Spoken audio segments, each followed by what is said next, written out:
Bapak Ibu, setelah ini kita akan sama-sama mendengarkan impartasi dari pembicara kita yang luar biasa, yang tentunya sudah hadir bersama-sama kita pada kesempatan pagi hari ini, Bapak Paul Sarapang, ya, beliau bersama dengan Ibu tercinta, ya, Bapak Ibu.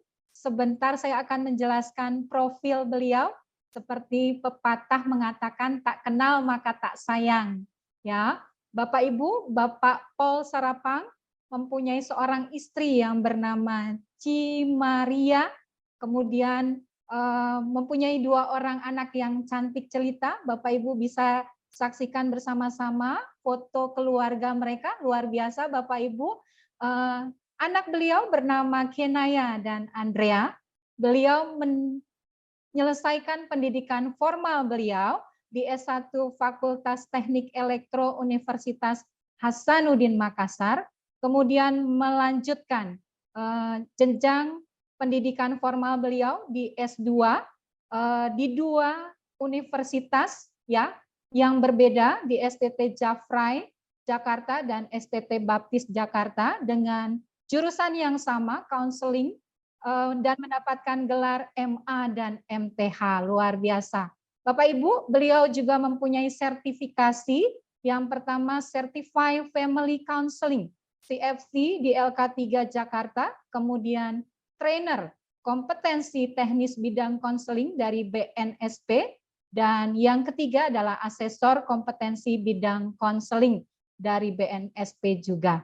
Bapak Ibu, aktivitas profesional beliau yang pertama adalah sebagai ketua rumah konseling di Bali, Bapak Ibu, kemudian sebagai konselor di klinik spesialis Selalu Ada Harapan di LK3 Jakarta, yang ketiga sebagai fasilitator LK3 Lembaga Konseling Keluarga Kreatif di Jakarta, yang keempat Bapak Ibu tentunya sebagai fasilitator The World Needs a Father di Bali, dan yang terakhir Bapak Ibu sebagai konselor di Sekolah Tunas Bangsa Bali.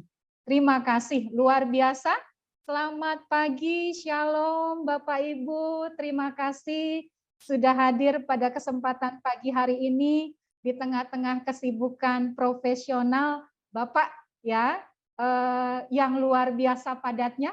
Bapak menyediakan waktu Bapak untuk kami Sekolah Tunas Bangsa di Jakarta. Kami sangat bersukacita Bapak. Terima kasih banyak. Bagaimana Pak kabarnya Ibu Bapak? Sehat? Sehat. Baik, ya. puji Tuhan. Luar biasa, terima kasih. Tentunya kami sudah tidak sabar, sangat antusias Bapak Ibu untuk mendengarkan impartasi dari beliau jauh-jauh dari Bali. Begitu. Mari kita sama-sama mendengarkan apa yang Tuhan taruh di hati Bapak. Kami siap mendengarkan penjelasan dari Bapak. Kami sangat berantusias. Silakan Pak, Tuhan Yesus memberkati. Ya, Shalom, salam sehat seutuhnya. Terima kasih Bu Esther sudah memperkenalkan saya didampingi istri saya. Ya, selamat pagi Bapak Ibu, orang tua murid, dan juga kepala sekolah atau guru dari SMP, SMA, Tunas Bangsa di Sunter, Cikarang, Cakung, dan Citra. Ya, Bu Esther, apakah suara saya cukup kedengaran dengan jelas?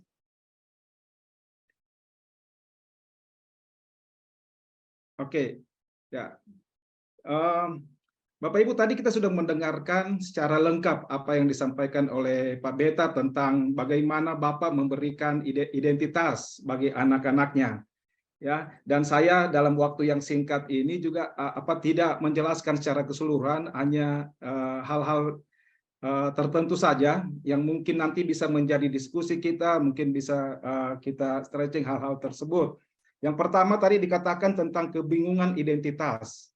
Bapak Ibu, kebingungan identitas ini bukan hanya dialami oleh anak-anak kita saja atau anak-anak sekolah, tapi kadang juga ini terjadi di dalam kehidupan kita sebagai orang tua. Ya, tadi dikatakan bahwa kenapa terjadi kebingungan identitas itu karena ada pemisahan diri, terpisah ya. Ada pemisahan diri dari diri kita ya, yaitu sebagai saya sesungguhnya ya, kemudian saya sekarang ya, dan yang saya tampilkan dan yang saya menurut orang lain ya. Kalau saya sesungguhnya ini sebenarnya adalah diri saya yang paling dalam, diri kita yang paling dalam, yang sesuai dengan hati nurani kita.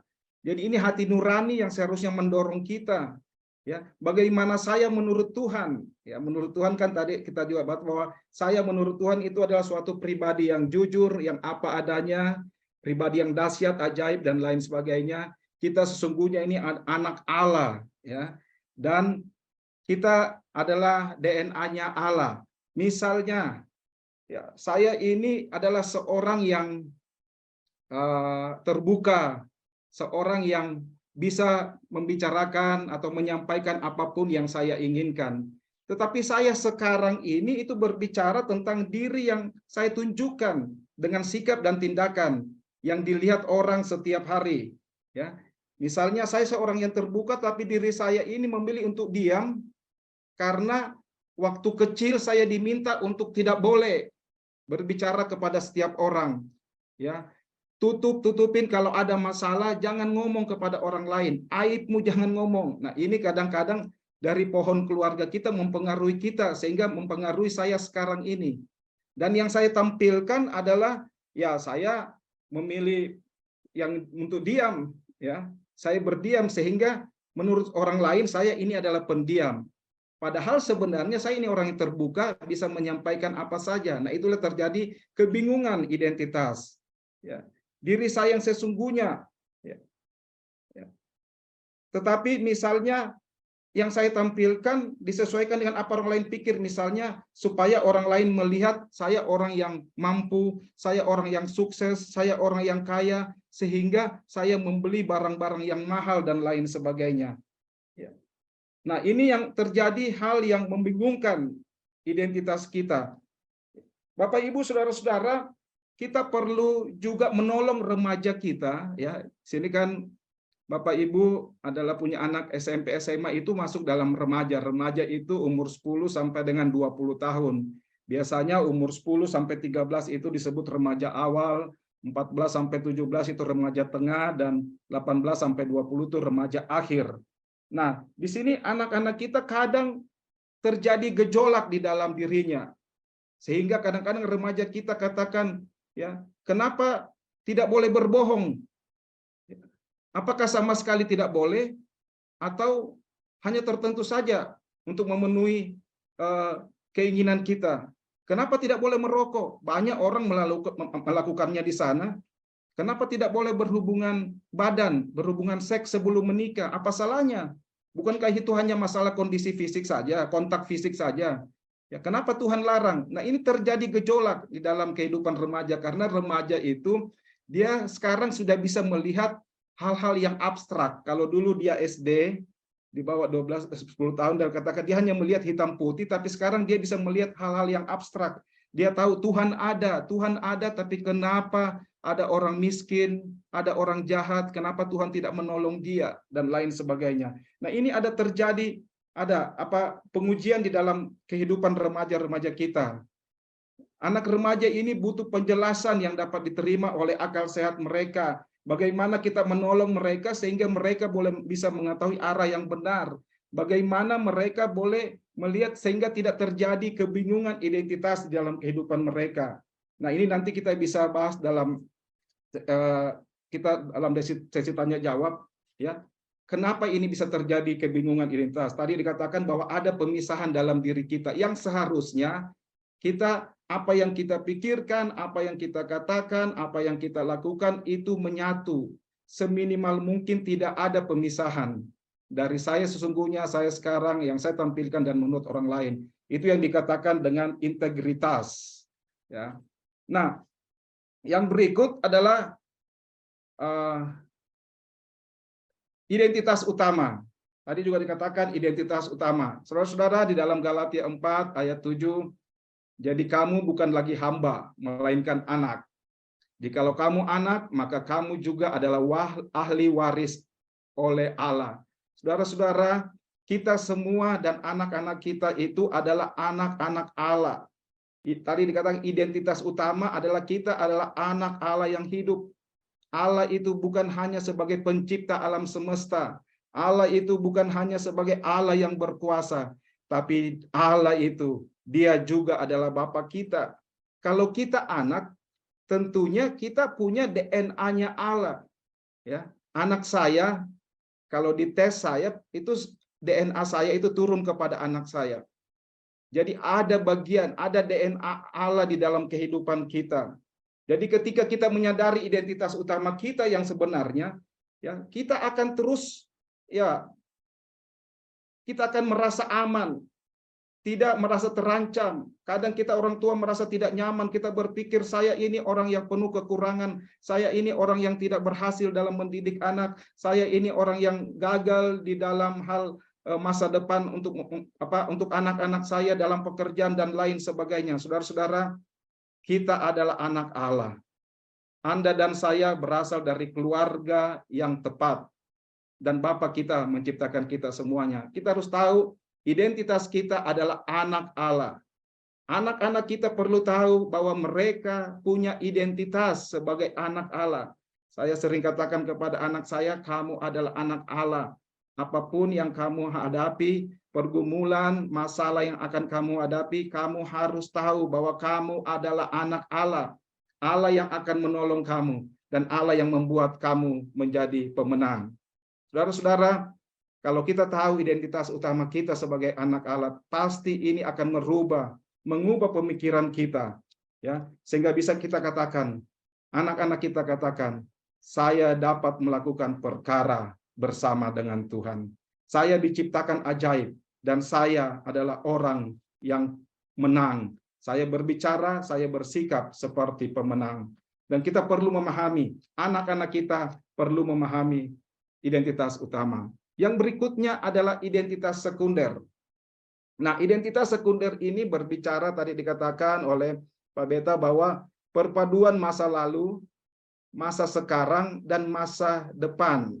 Ya, masa lalu itu mempengaruhi identitas sekunder kita. Ya, saudara-saudara, sadar atau tidak sadar, kita juga itu punya pengalaman masa lalu kita. Di dalam kehidupan keluarga kita, ada luka-luka emosi, ada pengalaman-pengalaman yang buruk, ada trauma-trauma masa lalu kita. Dan saat sekarang ini itu menentukan identitas kita. Ya. Dan apa yang akan saya lakukan di masa yang mendatang, itulah identitas sekunder kita. Saudara-saudara, ya, saya sekarang tadi saya katakan terjadi kebingungan identitas. Karena saya yang sesungguhnya berbeda dengan saya yang sekarang. Dan yang saya tampilkan, karena apa? Mungkin masa lalu saya, masa lalu kita mengalami ada luka emosi di situ. Sehingga sering dikatakan ada inner child. Ya, orang dikatakan ada sisi gelap. Atau ada juga mengatakan ada monster pribadi. Ya, misalnya kita waktu kecil, ya, mungkin kok sekarang kita ingin sesuatu. Waktu kecil apapun yang kita inginkan orang tua memberikan. Biasanya orang tua anaknya guling-guling atau berteriak-teriak di tempat umum, di supermarket, guling-guling waktu kecil, wah langsung dibelikan. Minta coklat nggak boleh, guling-guling, marah-marah, akhirnya kita berikan. Nah, anak itu akan mengalami bahwa apapun yang dia minta itu harus diberikan. Nah, saat sekarang pada waktu kita besar, itu terjadi dalam diri kita, inner child kita. Kalau apa yang kita inginkan kepada pasangan kita, suami atau istri kita inginkan sesuatu kepada orang lain, tapi orang lain menolak itu, akhirnya kita marah. Wah, kita merasa tertolak. Karena apa? Ada pengalaman masa lalu kita. Ya, kadang-kadang ada anak yang bertingkah laku yang aneh, ekstrim, ya, melanggar kesepakatan, memberontak, suka bolos dalam sekolah. Ya, biasanya ini anak terjadi karena waktu kecil dia itu dikritik oleh orang tuanya. Ya, orang tua kita sering mengkritik, kita sering kita sudah belajar yang lalu tentang prinsip otoritas moral.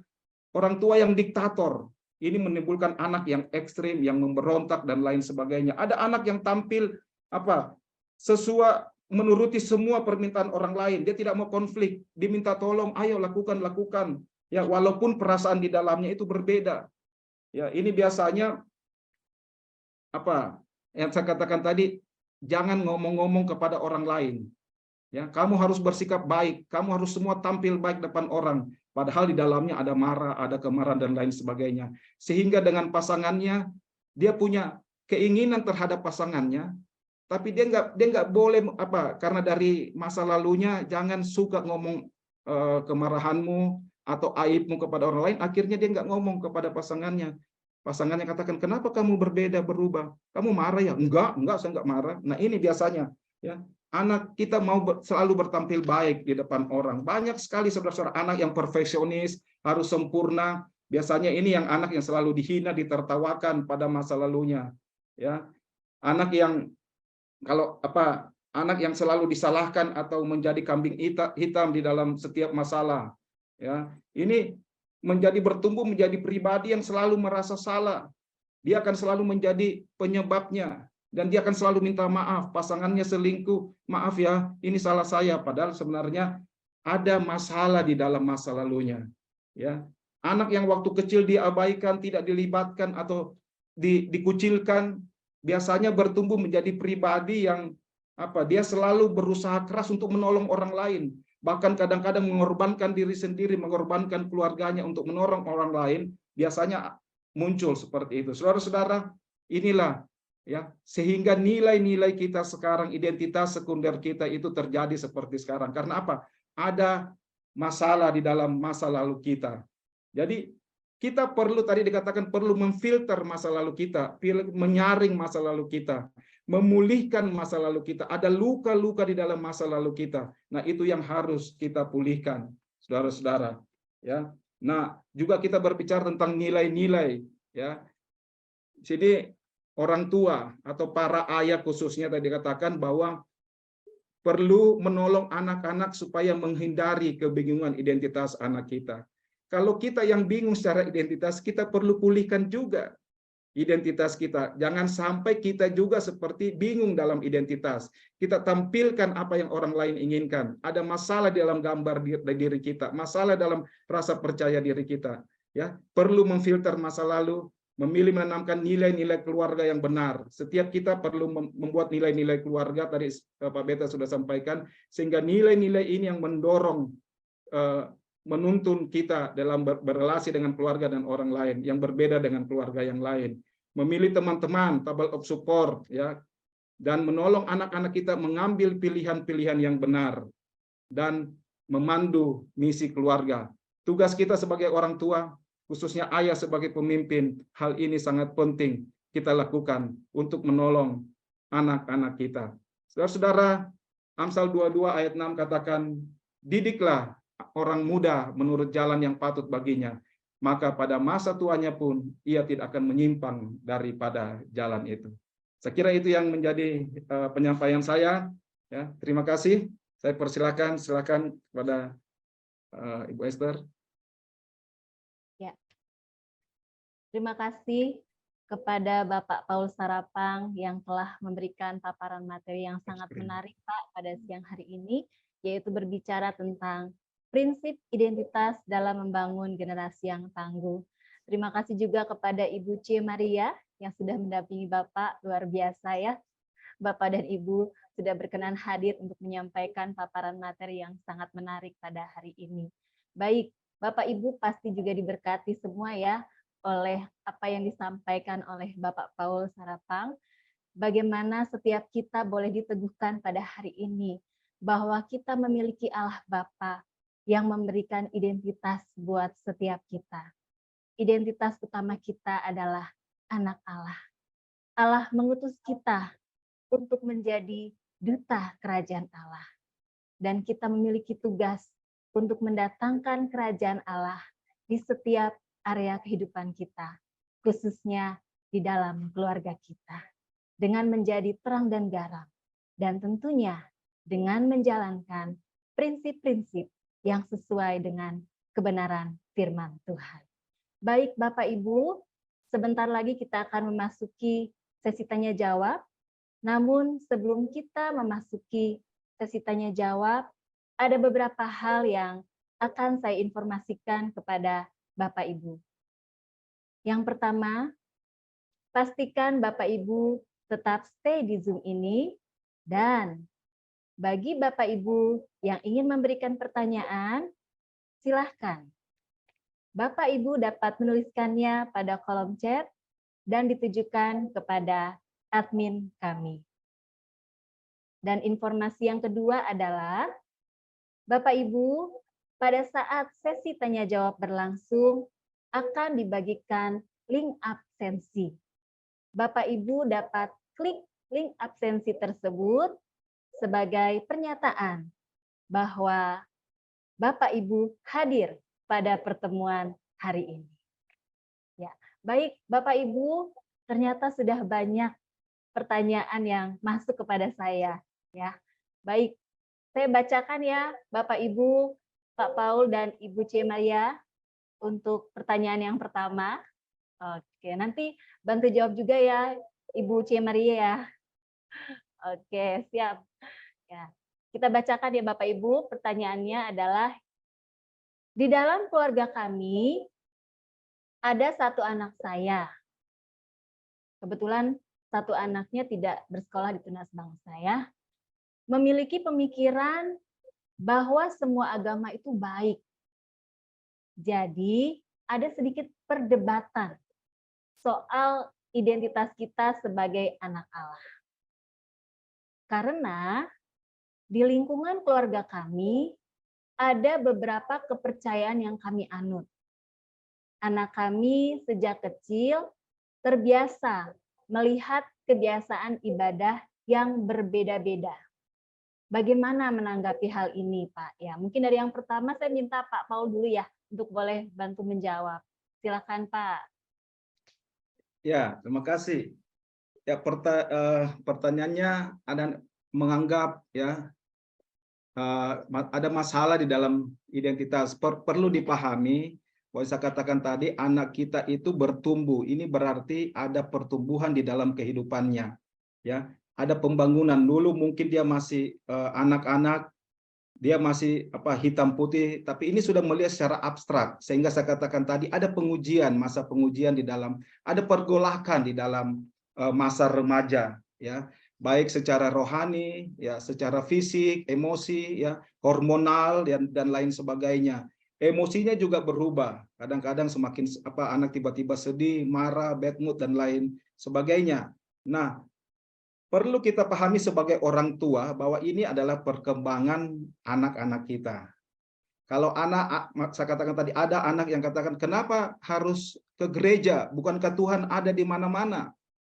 Ya, kenapa harus tidak boleh, saya katakan tadi, kenapa tidak boleh merokok? Kenapa orang teman saya kok bisa, ya? Kenapa tidak boleh pacaran dengan yang tidak seiman? Ya, itu kan hanya yang penting kan cinta dan lain sebagainya. Nah, kita orang tua, saudara-saudara, kita perlu memahami bahwa anak kita ini sedang dalam masa pertumbuhan mereka. Kita sebagai orang tua ini jangan menganggap bahwa ini adalah ekspresi pemberontakan dari anak kita. Karena kalau kita anggap pemberontakan, maka komunikasi kita akan terhambat. Kita akan marah, kita akan bilang, kamu harus ikut, kamu nggak boleh ini, pokoknya ke gereja harus ikut papa, pokoknya seperti pokoknya dan lain sebagainya. Ya, anak, kalau kita bersikap seperti itu, maka anak merasa itu tidak dapat tempat di dalam keluarganya. Ya, dia akan katakan bahwa orang tua saya tidak mengerti ya, tentang saya, dan akhirnya bisa terjadi dia akan mencari penjelasan, kebingungannya itu dia akan cari di luar sana, akan ketemu dengan teman-temannya dan menjelaskan dan yang lain sebagainya. Jadi sikap kita sebagai orang tua, kita perlu mengeksplor ya apa yang terjadi, pemikiran apa yang terjadi dalam anak-anak kita. Kalau dia bilang misalnya tidak boleh kenapa harus ke gereja? Benar, Tuhan ada di mana-mana, ya. Tetapi bukankah Tuhan juga inginkan supaya kita bersekutu dengan teman-teman seiman, dengan kawan-kawan seiman? Itu adalah penyampaian Tuhan. Jadi kita perlu berbicara dengan baik. Ada komunikasi sehingga anak merasa, wah, dia merasa mendapatkan jawaban yang masuk akal. Dan dia akan bertanya terus, dan dia akan menemukan jawabannya. Karena setelah masa pengujian adalah masa pembangunan, dia akan bertumbuh. Ya, masa ini dia akan mampu melihat dan menilai diri sendiri, dia akan bisa menilai dirinya sendiri, dia akan bisa mengevaluasi dengan tepat dan akurat tentang dirinya, hambatan-hambatan, kelemahan-kelemahan yang ada dalam diri anak-anak kita. Dia akan tereksplor, dia akan membangun kehidupannya, dia akan bertumbuh di dalam perkembangannya. Ya, saudara-saudara, anak-anak kita adalah pribadi yang unik. Ya, dan sampai pada masa remaja dia akan dia akan belajar membagikan dirinya kepada banyak orang. Dia akan terlibat di dalam pergaulan-pergaulan bersama dengan teman-temannya. Nah, ini yang saya kira perlu kita pahami tentang anak-anak kita. Ya, biarkan saja dia dia menyampaikan apapun pendapatnya, tetapi kita sebagai orang tua memahami, ya, bahwa anak kita adalah anak yang unik. Dia sedang bertumbuh di dalam pemikirannya, apalagi anak SMP, ya, SMA, dia sedang bertumbuh dalam pemikirannya, dan sikap kita perlu membangun hubungan sehingga ada komunikasi yang baik, ya, daripada dia diam dan mencari jawaban di luar. Saya kira itu jawaban saya. Terima kasih. Ya, terima kasih Pak Paul ya. Jadi pentingnya kita membangun hubungan ya Pak, agar komunikasi boleh terjalin ya, sehingga kita juga boleh menerima apa sih ada dalam pemikiran anak-anak seperti itu. Ya, kalau dari Ibu C. Maria, saya mau dengar dong sisi dari Ibu. Ya, silakan Ibu C. Maria. Ya, saya menambahkan ya, benar yang tadi dikatakan oleh suami saya bahwa membangun hubungan komunikasi itu sangat penting. Ya, karena dengan demikian justru anak-anak akan berbicara kepada orang tua atau bertanya kepada orang tua dan tidak mencari jawaban di luar sana yang justru belum tentu benar. Nah, kalau di keluarga kami, nomor satu nilai keluarga kami adalah kebenaran. Jadi biasanya kalau ada pertanyaan, kami selalu kembalikan kepada firman. Ya, ini memang membutuhkan waktu ya. Jadi kalau di keluarga kami memang terbiasa setiap hari kami berdoa baca firman, kemudian kalau ada pertanyaan kita kembali ke firman. Nah, mungkin untuk orang tua yang selama ini belum terbangun, misalnya berdoa atau membaca firman bersama, bisa dimulai. Ya, jadi setiap malam biasanya kami sediakan waktu. Jadi mereka pun kalau mereka sibuk dengan tugas atau aktivitas sekolah, malam kita harus sama-sama selalu berdoa. Itu, dan pertanyaan itu akan muncul di situ. Karena kan mereka dari pagi sampai sore pasti kan aktivitas di luar ya, dan bertemu dengan teman-teman. Nah, mungkin itu jawaban dari saya. Terima kasih. Wow, luar biasa. Terima kasih Pak Paul, Ibu C. Maria ya. Pertanyaan yang pertama sangat luar biasa. Dan jawabannya juga tadi semakin memperkaya ya. Jadi Bapak Ibu jangan lupa ya, ketika anak-anak kita sedang berkembang dalam pemikirannya, mari bangun komunikasi. Dan prakteknya adalah mari kita bersama-sama, doa bersama, membaca firman Tuhan bersama, agar kebenaran firman Tuhan boleh bertumbuh di dalam setiap anak-anak kita. Ya, baik Bapak Paul dan Ibu ya, sudah masuk pertanyaan yang kedua ya. Saya bacakan dulu ya buat Bapak Ibu semua. Oke, yang pertama, yang kedua ya Bapak Ibu, bagaimana cara menanamkan identitas future yang baik? Ya, silahkan kepada Bapak Paul untuk boleh memberikan jawabannya. Ya, saya kira pertanyaan yang sangat baik, bagaimana menanamkan identitas ya untuk yang akan datang. Saya kira kalau kita mau membangun kehidupan kita yang akan datang dengan baik, kita harus memulihkan masa lalu kita. Mungkin ada pengalaman-pengalaman masa lalu kita, ada pohon keluarga kita yang belum beres. Bagaimana kita identitas sekunder adalah perpaduan antara masa lalu masa kini dan masa yang akan datang. Jadi kita perlu memfilter, kita perlu memulihkan masa lalu kita. Kadang-kadang kita sulit maju ke depan kalau masa lalu kita belum pulih.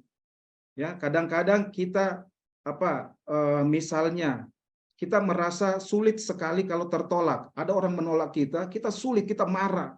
Ya, kita itu sangat marah. Ya, sehingga sulit untuk maju karena pengalaman ini, ya, rasa tertolak, ya, inner child yang saya katakan tadi ini akan terus mempengaruhi kita. Sulit sekali kita maju. Nah, kita perlu memulihkan dulu inner child, perlu memulihkan luka-luka emosi kita di masa lalu kita, hubungan kita dengan orang tua, hubungan kita dengan sesama saudara kandung dan lain sebagainya, karena masa lalu itu dipengaruhi oleh banyak, ya. Mungkin waktu kecil belum sekolah, ya, orang tua kita, bagaimana orang tua kita itu menilai kita, kamu anak yang ramah atau kamu anak yang nggak bisa, ya. Saudara kita juga, ya, kamu misalnya gendut, jelek dan lain sebagainya, gigimu nggak rata, jelek. Nah, ini mempengaruhi. Bahkan masuk masa sekolah, guru pun bisa mempengaruhi nilai-nilai kita. Guru matematika misalnya jelek, wah kamu bodoh dalam matematika, kamu nggak mungkin bisa bekerja di bidang teknik misalnya. Nah, ini juga menanamkan nilai-nilai, ya. Ada pemikiran, ada alam bawah sadar kita yang terganggu, ya. Nah, itu perlu dipulihkan masa lalu kita. Kemudian setelah itu masa kini kita berbicara tentang the table of support. Tadi Pak Beta katakan perlu mentor, perlu orang yang kita mempertanggungjawabkan kehidupan kita, perlu orang-orang yang bisa menanyakan kepada kita tentang apa saja. Ya, anak-anak kita juga perlu mentor, perlu peer, orang-orang di sekitar kita, teman-teman seperjalanan kita, dan perlu orang-orang yang kita muridkan, misalnya menti. Nah, kalau itu sudah pulih, kemudian kita masuk kepada nilai yang akan datang. Apa yang future kita? Ya, ini kita bisa berbicara tentang nilai-nilai, mission statement kita. Saya kira di pembelajaran otoritas moral, bagaimana kita mempunyai mission statement, sehingga kehidupan kita ke depan itu dipengaruhi oleh mission statement kita, sehingga kita mencapai apa yang Tuhan inginkan. 3D di dalam saya ada pengarang buku, dosen saya katakan, kita perlu tahu 3D, desire, and destiny. Kita perlu tahu desain kita dari Tuhan. Tuhan sudah mendesain kita sejak dalam kandungan. Kita perlu tahu itu kepribadian yang Tuhan berikan di dalam kehidupan kita. Desire kita, passion kita. Ya, kita perlu misalnya mengerti talenta kita, kemampuan kita, bakat kita. Kemudian untuk desain and desire ini menentukan destiny kita. Sehingga kita berjalan sesuai dengan kehendak Allah. Sesuai dengan mission statement-nya Allah. Untuk ke depan, ini yang menuntun kita untuk mencapai destiny yang sesuai dengan kehendak Tuhan. Saya kira itu yang jadi jawaban saya. Terima kasih. Ya, terima kasih Pak Paul untuk jawabannya, sangat luar biasa ya. Baik, bagaimana dari sisi Ibu, ya, kami mendengar dari sisi Ibu ya terkait membangun identitas future yang baik. Silahkan Ibu. Ya. Mungkin saya mengemukakan apa yang terjadi di dalam keluarga kami, ya. Jadi kalau dulu kami ini kan angkatan lama, baby boomer, terbiasa dengan tidak boleh melawan orang tua, ya. Apa yang orang tua katakan kita harus diam, ya gitu ya. Nah, kemudian anak kami generasinya tentu berbeda. Jadi masih kecil itu waktu SD, kalau kami bilang apa mereka suka melawan. Kenapa begini, kenapa begitu, lebih kritis ya. Nah, sebelum kami mengerti, kami memang banyak memarahi mereka. Gitu. Jadi kami lebih banyak meng-cut gitu ya, kalau mereka bertanya kami cut, dan kami merasa kenapa sih tanya terus gitu. Nah, itu membuat gambar diri anak kami itu tidak baik. Nah, setelah kami mengerti, kami memulihkan diri kami sendiri. Itu, dan kemudian kami minta maaf kepada anak kami ambil waktu untuk kami mengemukakan bahwa dulu kami itu sering memarahi, minta maaf, saya minta maaf, suami saya juga minta maaf, dan akhirnya itu pulih. Nah, dari situ kami berangkat kemudian dengan nilai-nilai keluarga yang tadi saya informasikan nih. Nilai-nilai keluarga kami ada 5. Yang pertama tuh kebenaran. Jadi segala sesuatu harus kembali lagi kepada firman Tuhan. Kedua, kejujuran. Apapun yang terjadi kita harus bicara di dalam keluarga kami. Jadi anak kami terbiasa dengan mengemukakan segala sesuatu, dari dia misalnya tertarik dengan lawan jenis, apa yang terjadi setiap hari di sekolah, itu mereka cerita kepada kami. Ketiga, kebersamaan dalam keluarga. Sesibuk apapun, mereka harus kembali ke rumah untuk doa bersama di malam hari. Gitu ya. Jadi mau sibuk di luar dan sebagainya. Kemudian pertumbuhan rohani. Nah, ini yang kami bangun memang sejak masih kecil, seperti tadi saya katakan, kami harus baca firman dan doa bersama setiap hari. Dan kelima, integritas, melakukan apa yang masing-masing kami ucapkan gitu ya. Nah, nilai-nilai keluarga ini memang sangat membantu sekali di dalam keluarga kami, karena dalam kondisi apapun, situasi apapun, kami akan kembali lagi mengingat nilai-nilai, dan itu yang akan menjadi dasar ya untuk identitas future anak-anak kami dan juga tentunya kami sebagai orang tua. Gitu.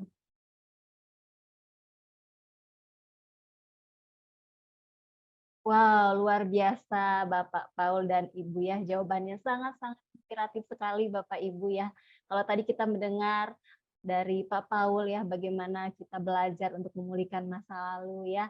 Dan juga dari ibu-ibu menyampaikan praktik secara langsungnya ya, bagaimana sebagai orang tua kita perlu meminta maaf agar masa lalu menjadi pulih, dan juga tentang nilai-nilai kebenaran yang boleh ada yang ditanamkan dalam setiap keluarga, ada kejujuran, kebersamaan, integritas firman Tuhan. Ini sangat-sangat luar biasa dan memperkaya setiap kita ya Bapak Ibu. Ya, baik Bapak Ibu, sebenarnya ada pertanyaan yang ketiga, tapi kita tahan dulu sebentar. Ya, karena saya ingin menjelaskan ya dan mengingatkan kembali kepada Bapak Ibu semua, untuk Bapak Ibu jangan lupa untuk klik link absensi ya. Silakan Bapak Ibu yang belum mengisi absensi hari ini, silakan Bapak Ibu klik link absensinya sebagai pernyataan bahwa Bapak Ibu hadir pada pertemuan yang spesial hari ini ya, pertemuan tentang bagaimana kita sama-sama belajar untuk menanamkan prinsip identitas untuk mempersiapkan anak-anak kita menjadi generasi yang tangguh. Wow, luar biasa ya. Tadi 2 pertanyaan sangat inspiratif sekali ya Bapak Ibu. Ya, kita mau lihat lagi nih Bapak Ibu untuk pertanyaan yang ketiga ya. Saya bacakan untuk Bapak Ibu semua. Oke. Ya, saya bacakan ya Bapak Ibu. Shalom, anak saya ada 2. Putri dua-duanya dengan karakter berbeda-beda. Bagaimana cara menyamakan keduanya untuk mempunyai identitas yang sama, yaitu anak kerajaan Allah? Wah, luar biasa pertanyaannya ya Bapak Ibu ya. Oke, ya silakan Bapak Paul dan Ibu untuk boleh menjawabnya. Ya, terima kasih. Bapak Ibu, kita tidak perlu atau agak sulit untuk menyamakan 2 anak kita yang berbeda karakter. Biarkan mereka bertumbuh dengan karakternya masing-masing. Dan yang perlu kita tahu bahwa setiap anak, ya, semua anak kita itu unik dan spesial. Karena Tuhan sudah membentuk sesuai dengan rancangannya, desain Tuhan di dalam kehidupan. Ya, jadi yang penting kita tahu anak-anak kita bertumbuh sesuai karakter masing-masing, dan kita perlu menerima apapun karakter mereka. Tidak perlu kita samakan harus sama dan lain sebagainya. Ya, tetapi kita perlu dengan karakter yang berbeda-beda ini, ya, kita perlu membangun identitas mereka. Itu yang paling penting, identitas yang sesuai dengan kerajaan Allah, sesuai dengan kehendak Allah tentunya. Nah, yang perlu kita lakukan adalah di dalam mendidik anak-anak kita, perlu kita mempersiapkan, memberikan waktu kepada masing-masing anak-anak kita. Tentunya kalau kita mendidik anak-anak kita dengan berbagai, perlu kita pahami bahwa semua anak-anak kita yang lebih dari 1 pasti mempunyai karakter yang berbeda-beda. Nah, kita perlu mendidik mereka dengan keunikan mereka masing-masing. Caranya, kita siapkan waktu dengan anak kita yang pertama. Ya, kita diskusi dengan anak kita yang pertama. Mungkin kalau mereka kita jalan bersama, ya, khususnya ayah misalnya, jalan bersama dengan anak kita, berdua kencan dengan anak kita, makan makanan kesukaannya, mungkin cari makan bakso dia suka. Nah, di situ kita bisa menolong, mendampingi anak-anak kita. Mungkin dia curhat, mungkin dia menyampaikan keluhannya, masalahnya, keinginannya, rencana-rencananya. Di situ kita bisa membagikan nilai-nilai identitas kepada mereka. Kemudian setelah itu ambil waktu dengan anak yang lain, berdua dengan anak yang lain, kencan dengan anak yang kedua, ya, dengan karakter yang berbeda kita melayani, kita mendampingi mereka, ya, dan kita bisa menolong mereka dengan identitas sesuai yang dikehendaki oleh Allah. Saya kira seperti itu, kita tidak perlu menyamakan karakter mereka, tetapi kita perlu menerima mereka dengan karakter yang berbeda-beda. Karena setiap anak kita unik dan spesial di mata Tuhan. Dan satu hal yang kita perlu tahu, bahwa anak kita itu adalah bukan sepenuhnya milik kita, itu adalah milik Tuhan. Ya, titipan yang Tuhan berikan kepada kita, kita dampingi dia, kita tolong dia, sehingga pada akhirnya, ini Tuhan, anak yang Engkau sudah titipkan kepadaku, ya, aku persembahkan ke dalam tangan-Mu. Kalau anak dititip di TPA, tempat penitipan anak, kita pasti mau, ya, supaya anak itu dididik, anak itu dapat dibimbing, dimandikan. Kalau dia masih kecil, ya, dikasih susu, jam 5 kasih susu, ya, setelah tidur, ya, setelah itu mandikan, ya, nanti saya jemput, jam 6 sudah bersih dan lain sebagainya. Seperti itu Tuhan menitipkan kepada kita supaya kita mendidik dengan baik. Kita mendampingi dan kita menolong titipan Tuhan yang dipercayakan bagi kita. Ya, saya kira itu. Terima kasih. Wow, terima kasih Pak Paul ya. Jadi memiliki waktu kencan ya Pak ya. Kencan untuk anak yang pertama dan kencan untuk anak yang kedua. Wow, spesial sekali, luar biasa Pak ya. Ya, kita mau dengar juga ya Bapak Ibu ya, jawaban dari sisi Ibu ya. Silakan Ibu C. Maria untuk memberikan jawabannya. Ya, ini yang bertanya sama ya sama kami karena kami punya 2 anak perempuan yang karakternya sama sekali berbeda. Jadi anak kami yang pertama itu lebih outgoing orangnya. Dia suka dengan aktivitas dan teman-temannya di luar. Yang kedua introvert ya, dia lebih suka diam di kamar gitu.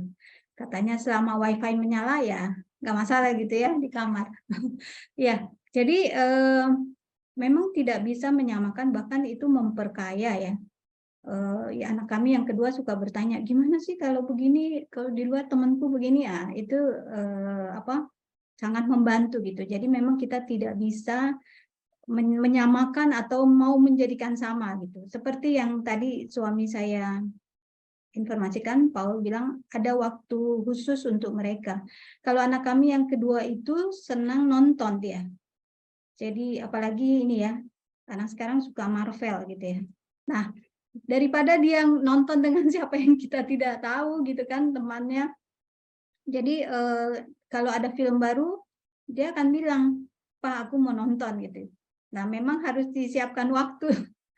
Agak ini ya, maksudnya memang kita harus siapkan waktu ya, memberikan waktu untuk anak-anak kita gitu. Jadi Paul yang akan temani. Karena saya nggak terlalu suka nonton gitu ya, jadi itu giliran bapaknya gitu. Nah, kalau saya lebih menggunakan waktu saat misalnya masak gitu. Jadi saya dengan sengaja saya akan minta mereka, ini dong kamu masak nasi ya, mama ini masak sayur gitu. Atau kalau misalkan tumis, biasanya mereka akan, ini tolong tumis ya, mama yang goreng. Nah, seperti itu. Jadi memang ada waktu yang kita siapkan untuk anak-anak, sehingga di situ akan terjadi conversation gitu ya. Apa yang mereka tanya. Karena kalau misalnya nih mereka pulang sekolah, kita tanya, tadi gimana di sekolah? Mereka jawabnya apa? Ngapain sih mama mau tahu, kepo aja gitu.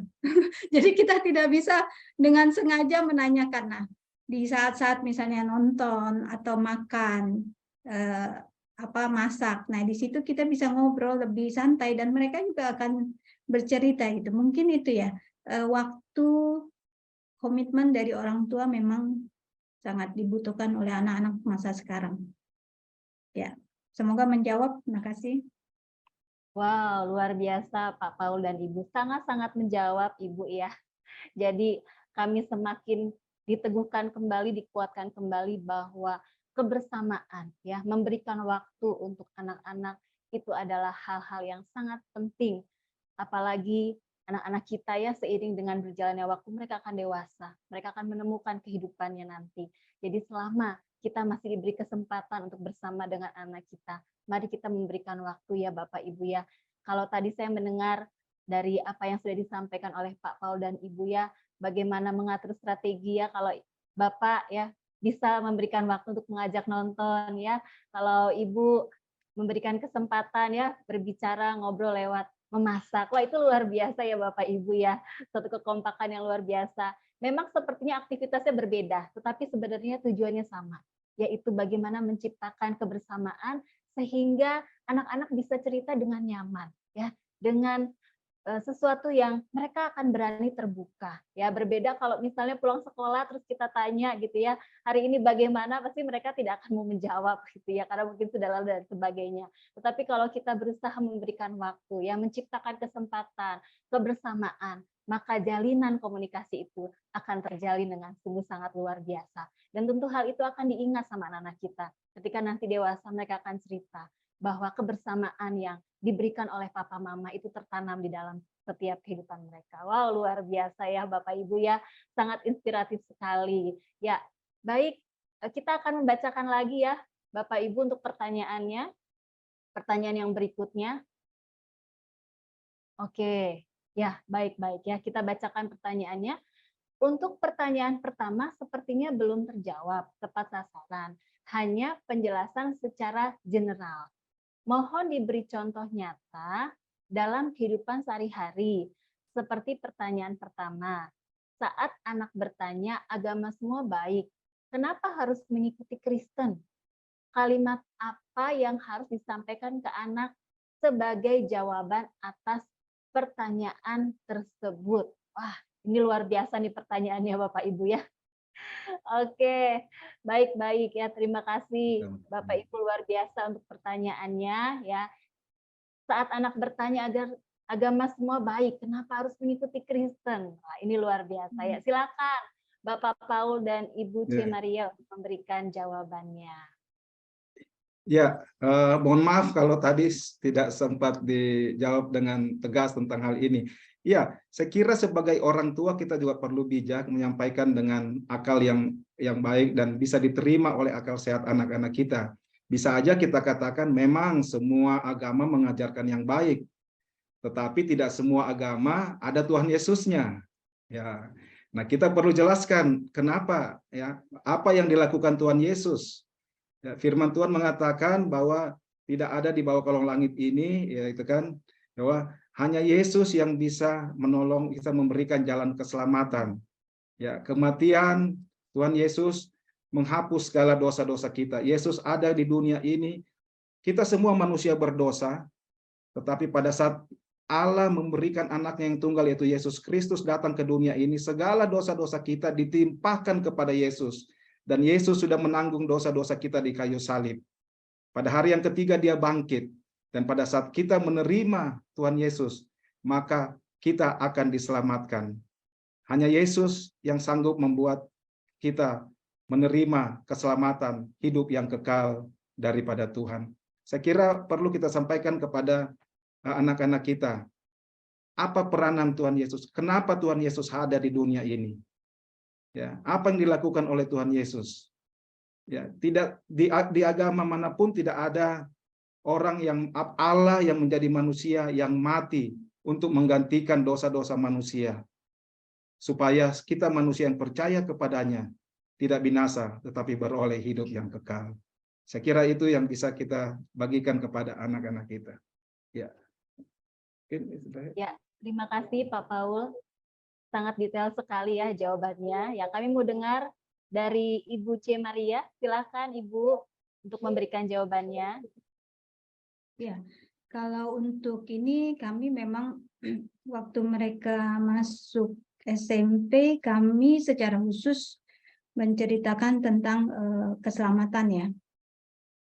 Bagaimana mereka menerima, dan kami jelaskan banyak orang bilang memang semua agama sama mengajarkan kebaikan, betul. ya. Kristen pun beragama Kristen belum tentu masuk ke dalam keselamatan gitu ya. Itu sangat betul. Nah, tetapi kami memperkenalkan tentang sosok Tuhan Yesus Kristus. Siapa itu Tuhan Yesus Kristus? Kalau tadi suami saya menyebutkan, itu saya baca ya di Kisah Rasul 4 ayat 12, ini yang menjadi pedoman bagi kami pribadi, makanya kami sampaikan ke anak-anak. Dan keselamatan tidak ada di dalam siapapun juga selain di dalam Dia. Sebab di bawah kolong langit ini tidak ada nama lain yang diberikan kepada manusia yang olehnya kita dapat diselamatkan. Jadi pengenalan, kalau ditanya, tadi anaknya kan bertanya ya, semua agama sama atau kenapa harus Kristen? Memang tidak necessary harus Kristen ya, tetapi harus menerima, percaya dan menerima Tuhan Yesus sebagai Tuhan dan Juru Selamat pribadi. Itu yang penting. Nah, kalau seorang Kristen, Tuhan Yesus itu kan adanya di kitab suci orang Kristen gitu ya. Jadi ya kenapa mesti Kristen? Artinya Kristen yang memang betul-betul mengenal Tuhan gitu. Nah, sebagai orang tua ini juga harus kita pahami dulu gitu. Kalau kita menerima secara pribadi, otomatis kita bisa memberitahukan kepada anak-anak kita gitu. Ya, jadi semua memang berangkat dari kebenaran gitu. Bukan Kristennya yang difokuskan, yang ditekankan, tetapi pribadi Tuhan Yesus Kristus yang memang sudah mengasihi kita dan Dia mau menyelamatkan kita. Terima kasih. Wow, luar biasa. Terima kasih Bapak Paul dan Ibu C. Maria ya. Jadi Bapak Ibu, pentingnya kita juga menanamkan nilai-nilai kebenaran firman Tuhan di dalam keluarga kita ya. Apa yang berbeda di agama Kristen? Jawabannya adalah keselamatan yang dari Tuhan Yesus. Ada jaminan keselamatan buat setiap kita yang boleh menerima Tuhan Yesus sebagai Tuhan dan Juru Selamat pribadi dalam hidup kita. Allah yang kita sembah adalah Allah yang turun ke dunia, mati untuk setiap kita, menebus kita dari dosa, sehingga kita beroleh keselamatan. Jadi Bapak Ibu, mari kita boleh membangun mesbah keluarga di setiap keluarga kita, agar anak-anak kita boleh menerima kebenaran firman Tuhan di rumah kita, di komunitas gereja, bahkan di sekolah, anak-anak kita boleh belajar mengenal tentang kebenaran firman Tuhan. Ya, Bapak Ibu, sebenarnya masih banyak sekali pertanyaan yang masuk ya, tetapi karena waktu, maka pertanyaan Bapak Ibu belum dapat kami jawab semua. Tetapi Bapak Ibu jangan khawatir ya, sebab pertanyaan yang sudah masuk akan kami jawab dan kami akan kirimkan kepada jenjang dan area Bapak Ibu masing-masing. Terima kasih Bapak Ibu untuk antusiasnya, untuk semangatnya ya. Luar biasa hari ini, sangat inspiratif sekali materinya ya, dan tentunya Bapak Ibu kita belajar sama-sama sesuatu yang menarik, sesuatu yang spesial pada hari ini. Ya, saya mengakhiri tanya jawab ini. Terima kasih Bapak Paul Sarapang dan juga Ibu C. Maria untuk inspirasi yang luar biasa pada siang hari ini. Dan biarlah materi yang kita dengar pada hari ini dapat kita aplikasikan dalam keluarga kita, sehingga membangun keluarga sehat seutuhnya dapat kita alami, dapat kita rasakan, dan setiap para orang tua dapat menanamkan prinsip identitas dalam mempersiapkan generasi yang tangguh. Mari Bapak-Bapak, kita praktik bersama-sama menanamkan prinsip identitas yang sejati buat anak-anak kita. Bapak-bapak, katakan kepada anakmu yang pria, engkau adalah pria sejati. Bapak-bapak, katakan kepada anakmu yang wanita, engkau adalah wanita sejati. Jangan biarkan anak-anak kita mengalami kebingungan identitas. Jangan biarkan dunia memberikan identitas yang palsu buat anak-anak kita. Sebab anak-anak yang dititipkan oleh Tuhan kepada kita memiliki identitas yang jelas. Mereka adalah anak-anak Allah. Sesuatu yang spesial, sesuatu yang luar biasa. Dan itu menjadi tanggung jawab kita bersama. Mengatakan kepada anak-anak kita, engkau spesial. Sebab engkau adalah anak Allah. Jadi generasi yang